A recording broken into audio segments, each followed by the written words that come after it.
Gold, trusted gold buyers. మీరు తాకట్టు పెట్టిన బంగారాన్ని విడిపించి ఈ రోజు ఉన్న మార్కెట్ ధరకు కొనబడను.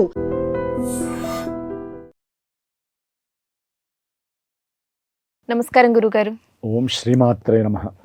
గురుగారు, జూలై 16 నుంచి ఆగస్టు 16 వరకు సూర్యగ్రహం కర్కాటక రాశిలోకి ప్రవేశించడం వల్ల ద్వాదశ రాశిలో ఒకటైన మీన రాశి వారికి ఏ విధంగా ఉండబోతుందో తెలియచేయండి. అమ్మ, మీనరాశి, ఈ మీనరాశి వారికి జూలై 16 వరకు ఒక రకమైన సమస్య అయితే, ఇప్పుడు ఈ సూర్యగ్రహ మార్పు అనేటటువంటిది ఇంకో రకమైన మార్పు. ఆల్రెడీ ఉద్యోగాలు పోయి ఏం చేయాలో తెలియక సౌఖ్యాన్ని కోల్పోయి ఉన్నటువంటి ఆస్తులు కోల్పోయి అవి అమ్మకాలు పెట్టి అమ్మకాలు కాక గవర్నమెంట్ ద్వారా ఎన్నో ఇబ్బందులు పడుతున్న వాళ్ళు, వస్తుందని ఆశతో ఉన్న వాళ్ళకి ఇంకా నిరుత్సాహం మిగులుస్తాడు ఈ సూర్యుడు. ఎందుకంటే అమ్మ, ఈ సూర్యగ్రహము అనేటటువంటిది ఎప్పుడైతే పంచమంలో ఉంటాడో, పంచమంలో ఆల్రెడీ గురుడు ఉన్నాడు. గురుగ్రహ అనుగ్రహము సంతానపరమైనటువంటి యోగం ఇస్తుంది. అనుకున్న కార్యాలు నెరవేరుస్తూ ధనపరంగా మంచి యోగాన్ని, గృహయోగాదుల్ని, అట్లాగే కొంతమంది ప్రేమించుకున్న వాళ్ళకి ప్రేమలో సఫలత్వాన్ని కూడా కలుగజేసి చక్కగా గృహంలో అందరూ ఒప్పుకొని వివాహం కూడా చేస్తారు. అని ఇక్కడ ఉద్యోగ విషయంలో సూర్యుడు ఒక్కడే కాబట్టి ఉద్యోగపరంగా కావచ్చు, ఈయన ఎప్పుడైతే 5వ భావంలో ఉంటాడో, 5వ భావంలో ఉన్నప్పుడు ఉద్యోగాలు తొందరగా ఎవరికి రావు, ఉన్నవి పోతాయి. లేకపోతే ఉద్యోగంలో సౌఖ్యం లేక వీరే రిజైన్ చేసేసుకుంటారు. ఇది కాక వేరే వాళ్ళకి మార్పులు, అంటే ఉద్యోగ సంబంధిత విషయాల్లో ఏవైతే లింకులు ఉంటాయో అవన్నీ కూడా ప్రదర్శితమవుతాయి, ఒక్క ఉద్యోగం రాక మాత్రం. అయితే ఏంటంటమ్మా, ఇక్కడ లగ్నాలను బట్టి దశలను బట్టి వస్తుందా రాదా ఒక సూర్యుడి మీద ఆధారపడదుగా. దశలను బట్టి ఈ సమయంలో ఉద్యోగాలు వచ్చేవాళ్ళు ఉంటారు, విదేశాల్లో వచ్చిన వాళ్ళు ఉంటారు, విదేశాల నుంచి స్వదేశానికి వచ్చిన వాళ్ళు ఉంటారు. కాబట్టి ఇట్లా మల్టిపుల్గా ఉంటాయి. కానీ మీనరాశి ప్రకారం ఏది లేని వాళ్ళకి, మన మీనరాశే కదా గత్యంతరం, మీనరాశిలో వాళ్ళకి మాత్రము కొంచెం ఇబ్బందిగా ఉంటుంది. సంతానపరమైనటువంటి సమస్యలు కూడా ఉంటాయి. అంటే ఈ మీనరాశి వారికి సంతానము విద్యపరంగా, ఆర్థికంగా డబ్బులు కావాలి, అప్పు చేయాలి, దాని పరంగా వారు వెళ్ళటము, గవర్నమెంట్ వాళ్ళు కొంచెం సమయం తీసుకోండి ఇప్పుడు మీకు రాదంటము, దాని ద్వారా వీరు మానసికంగా ఇబ్బంది పడటము, ఇట్లాంటి వ్యవహారాలు కూడా మీనరాశి వారికి కలుగుతూ ఉంటాయి. కొంతమందికి అనారోగ్య బాధలు ఉంటాయి, తండ్రి పరంగా కావచ్చు, వీరికి కావచ్చు. అవి చాలా వరకు 100లో 99% క్లియర్ అయిపోతూ ఉంటాయి. అంటే ఒక గ్రహము ఆ స్థానంలో ఉన్నప్పుడు ఇంకో గ్రహంతో కలిసి ఉన్నప్పుడు కొన్ని సమస్యలు తీరిపోతాయి, కొన్ని సమస్యలు అలాగే ఉంటాయి, కొన్ని సమస్యలు ఉత్పన్నమో అవుతాయి. కాబట్టి ఒక రకంగా చెప్పాలంటే గవర్నమెంట్ ద్వారా ఎవరికైనా లాభాలు రావాలి, ధనము లాభం కలగాలి అనుకున్నా కూడా కొంతమందికి ధనలాభం కలుగుతూ ఉంటుంది. కొంతమందికి కోర్టు సమస్యలు ఉంటాయి. ఆ కోర్టు సమస్యలు ఏది ఉద్యోగపరంగా కావచ్చు, తండ్రి యొక్క ఆస్తుల పరంగా కావచ్చు, లేకపోతే వీరు ఏదైనా ఇబ్బందులు పడేటువంటి పరిస్థితులు ఉంటాయి, దాని పరంగా కూడా క్లియర్ అయిపోయి ప్రశాంతంగా కంఫర్ట్గా ఉండే రోజులు కూడా ఈ రవి గురుల వల్ల కలుగుతాయి. కాబట్టి చూసారా, ఒక్క ఉద్యోగ విషయంలో మాత్రమే కానీ కొన్ని విషయాల్లో వీరికి చక్కటి లాభాలు కలుగుతున్నాయి, సంతాన లాభం కలుగుతుంది. కానీ రవి ఇక్కడ ఉండడం ద్వారా సంతాన సమస్యలు ఎదురవుతూ ఉంటాయి. కాబట్టి ఇక్కడ ఏం లేదు, రవికి సంబంధించినటువంటి జపం చేసుకోవటం, దానం ఇచ్చుకోవటం, అట్లాగే సూర్యుడికి సంబంధించినటువంటి అభిషేకం, పాశుపత రుద్రాభిషేకం చేసుకోవటం. దాని ద్వారా ఏమవుతుందంటే రవి 5వ స్థానంలో ఉన్నటువంటి ఆ భావం దెబ్బతినకుండా వీరు కాపాడుకున్న వాళ్ళు అవుతారు. ఎందుకంటే గురుడు ఉన్నాడు కదా, మంచి చేసేవాడు, కాబట్టి హ్యాపీగా ఉంటుంది.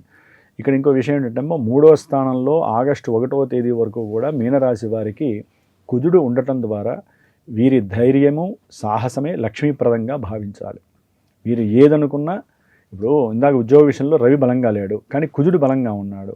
కాబట్టి వీరు గట్టిగా సాహసించి నేను అనుకున్నది జరగాలి, నేను అనుకున్నటువంటి ప్రమోషన్ రావాలి, ఉద్యోగంలో మంచి మార్పు కలగాలి, ఉద్యోగం సాధించాలి అనుకుంటే మటుకు చాలా వరకు ప్రోద్బలం అనేటటువంటిది వీరికి వీరే చేసుకుంటారు. కుటుంబ సహకారం అందుతుంది. లేకపోతే తండ్రి గారికి సంబంధించిన ఉద్యోగాదులు ఉంటాయి, దాంట్లో ఎంతమంది ఎన్ని మరమ్మతులు చేసినా ఏం నడిచినాయి కదా, అనుకున్నవి జరగవు తొందరగా. కానీ కుజగ బలం వలన వీరు తప్పనిసరిగా అవసరమైతే ధనము కొంత సహాయంగా ఎవరికైనా ఇచ్చైనా సరే కంపల్సరీ ఆ పనిని చేయించుకునేటటువంటి శక్తి వీరికి వీరే కుజుడు లభింపజేస్తున్నాడు. అయితే ఏంటంటమ్మా, ఆగస్టు 2 తర్వాత ఈ కుజగ్రహము 4వ స్థానంలోకి వచ్చినప్పుడు విద్యార్థులకి విద్య యందు ఆసక్తి, కోరిక తగ్గుముఖం పడతాయి. బుద్ధి ఎన్నో బుద్ధి వికారాలు కలుగుతూ ఉంటాయి. దాని ద్వారా కొంతమంది చదువు ఆపేసి వివాహం చేసుకునే పరిస్థితి కూడా కలుగుతూ ఉంటుంది. అంటే ఆలోచనలు అడిపోతూ ఉంటాయి, అవసరం లేని వైపుకి వెళ్తుంటాయి. ఎందుకంటే వివాహకారకులైన శుక్రుడు ఆగస్టు 2వ తేదీ నుండి 1వ తేదీ నుండి కూడా నీచ స్థితిని పొంది మీనరాశి వారికి సప్తమంలో ఉంటాడు. అందుకని ఈ యొక్క కోరికలు కానీ ద్వితీయ కళ్యాణపరమైనటువంటి ఆలోచనలు కానీ కలగటానికి కొంతమందికి అవకాశాలు ఉంటాయి. ఇక వ్యాపారపరంగా వీరి యొక్క ఆలోచనలన్నీ కూడా స్తబ్దతగా ఉంటాయి.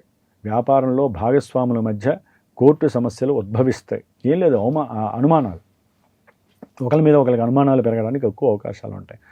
దానికి తోడు శని యొక్క దృష్టి శుక్రుడి మీద పడుతుంది ఆగస్టు 2 నుంచి. ఇక్కడ ఒక సుందరాకాండ పారాయణమే వీరికి శ్రీరామరక్షమ్మ. శ్రీరామ తారక మంత్రాన్ని చేసుకుంటూనే ఉండాలి భార్యాభర్తలు. ఎందుకంటే శని దృష్టి ఎప్పుడైతే శుక్రుడికి డైరెక్ట్గా సోకుతుందో మంచిగా ఉన్నటువంటి కాపురాలు కూడా భస్మం అయిపోతాయి. ఇద్దరు ఫ్రెండ్సే కానీ స్థానాలు మంచివి లేవు, కంపల్సరీ కోర్టు సమస్యలకు వెళ్ళిపోతూ ఉంటారు. కాబట్టి అటు చూస్తే కుజ దృష్టి, ఇటు చూస్తే శని దృష్టి. శుక్రుడు ఎక్కడున్నాడు, ఆయన పరిస్థితి అవుటే. అందుకని ఇక్కడ ఏలినాడి శని ప్రభావము, వెనకాల ఉన్నటువంటి రాహుగ్రహ ప్రభావం 12లో అప్పుల బాధలు, సహాయం చేసిన వాళ్ళు ఏ సమయానికి ఇస్తారో తెలియక అదొక మానసిక నిర్లిప్తత, ఎప్పుడు ఏదో ఆలోచిస్తూ కూర్చుంటారు ఈ రాహు అక్కడ ఉండటం ద్వారా. అట్లాగే ఫ్రెండ్స్ వలన వీరు డబ్బులు ఇస్తారు, ఫ్రెండ్స్కి ఏదో సహాయం చేద్దామని, వారు ఎప్పుడు ఇస్తారో తెలియక అదొక ఆలోచన. వారిస్తే కానీ వీరు పెట్టుబడి పెట్టడానికి లేదు. ఒక వాహనం కొందాం అనుకున్నా కుదరట్లా, ఒక స్థలం కొందాం అనుకున్నా ఈ డబ్బులన్నీ వేరే వాళ్ళకి ఇస్తారు రూపాయి ఆశించి, వాళ్ళు తొందరగా ఇవ్వరు. దీని పరంగా వాళ్ళతో వాగ్వాదాలు, ఇట్లా ఎన్ని రకాల సమస్యలు ఉన్నాయో మీనరాశి వారు అన్ని రకాలుగా ఇబ్బంది పడటం. ఒక్క గురు దృష్టి వలన ఏంటంటే ఆలోచించి ఎంతవరకు ఉండాలో అంతవరకే మాట్లాడే యోచన కలిగి ఉన్నటువంటి రాశుల్లో మీనరాశి అమ్మ. కాబట్టి ఆగస్టు వరకు అయితే కనుక కుజబలము గురుబలము ఈ 2 బలాలు చాలా వరకు వీళ్ళని కంట్రోల్ చేస్తాయి. మాట్లాడే మాట ఆలోచించి మాట్లాడతారు. అట్లాగే చేసే పనిలో చక్కగా మర్మగర్భంగా ఆలోచిస్తూ ఏ పని చేస్తే నాకు లాభం కలుగుతుంది, ఎవరితో ఎలా మాట్లాడితే నేను అనుకున్న పని సాధ్యపడుతుంది అని సమర్థతగా ఆలోచిస్తారు. ఇక్కడే వీరి యొక్క ధైర్యము, సృజనాత్మకత, సాహసము, వీరికి ఉన్నటువంటి ఆలోచన పటిమ ఇవన్నీ కూడా వారికి యోగత్వాన్ని కలుగజేస్తాయి. కాబట్టి ఉన్నంతలో ఉద్యోగపరమైనటువంటి విషయాల్లో కూడా ఆగస్టు 1 లోపల మాత్రమే వీరికి యోగం అనేటటువంటిది కలుగుతుంది. ఆగస్టు 2 తర్వాత కొంచెం వీరికి లేనిపోని ఇబ్బందులు, సమస్యలు అయితే కంపల్సరీ జరుగుతున్నాయి. కేతు ఒక్కడే 6లో ఉన్నాడు కదా అని కాదు, సూర్యబలం ఉంటే కానీ కేతు ఏం చేయలేడమ్మ. కేతు ఎప్పుడు 6 ఫలితాలు ఇవ్వడు, సూర్యుడిచ్చే ఫలితాలే ఇస్తాడు. కాబట్టి వీరు చేయాల్సిందల్లా ఏంటి, మీనరాశి వాళ్ళంటే శనికి సంబంధించినటువంటి నువ్వుల నూనె దానం, శివాలయం ఉంటుంది కదా, శివాలయంలో వీలుంటే ప్రతి శనివారం వెళ్ళి 1 కిలో లేదా 800 గ్రాములు లెక్క కట్టైనా సరే నువ్వుల నూనె ఒత్తుల ప్యాకెట్ ఇవ్వటం. అయ్యా గురు పంతులు గారు కాస్త మా పేరు మీద దీపారాయణ చేస్తూ ఉండండి. అట్లా ప్రతి వారము కూడా ఇవ్వటం ద్వారా ఏంటంటే అమ్మ కర్మదోషాలు నివృత్తి జరుగుతాయి. ఏ పనైనా ఆలస్యం అవుతున్న పనులు చాలా వరకు కూడా ఆయన పక్కన, శివుడి పక్కన ఎవరుంటారు, లక్ష్మీ కుబేరులు ఉంటారు. కాబట్టి తొందరగా పనులు అవ్వటానికి వారి యొక్క సహకారం వీరికి లభిస్తుంది. అట్లాగే 12లో ఉన్నటువంటి రాహువు అణచబడాలి అనుకుంటే, ఎందుకంటే అప్పులతో పాటుగా అనారోగ్య బాధ ఇవన్నీ పోవాలి మానసికంగా అంటే కనుక ఓం దుమ్ దుర్గాయే నమః, ఓం దుమ్ దుర్గాయే నమః. ఏం పని చేస్తున్నా మనసులో అది అనుకున్నారనుకోండి, వీళ్ళ దగ్గరకి ఆ రాహువు వలన కలిగేటటువంటి ఫలితాలు కానీ, చెడు ఆలోచనలు ఫ్రెండ్స్ కానీ, నష్టపరచాలనుకునే ఆలోచనలు కానీ వీరి దగ్గర దాకా రాకుండా దుర్గాదేవి ఆ చాంటింగ్ ద్వారా వీరి యొక్క వైబ్స్ అనేవి కాపాడుతూ ఉంటాయి. కాబట్టి ఇలా చెప్పుకుంటూ పోతే రవి, కుజ, శుక్ర వీళ్ళందరూ కూడా ఆగస్టు 1 నుంచి ఆ 15 రోజులు మాత్రము బలహీనంగా ఉంటారు తల్లి. బలం అసలు పూర్తిగా కోల్పోయి ఉన్నారు. మరి మీనరాశి వాళ్ళకి వాళ్ళే బలం.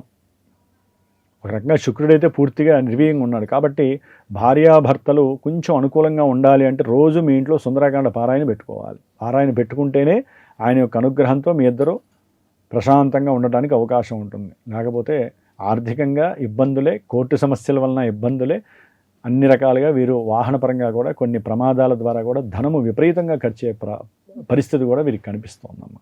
ధన్యవాదాలు గురుగారు. శుభమస్తు.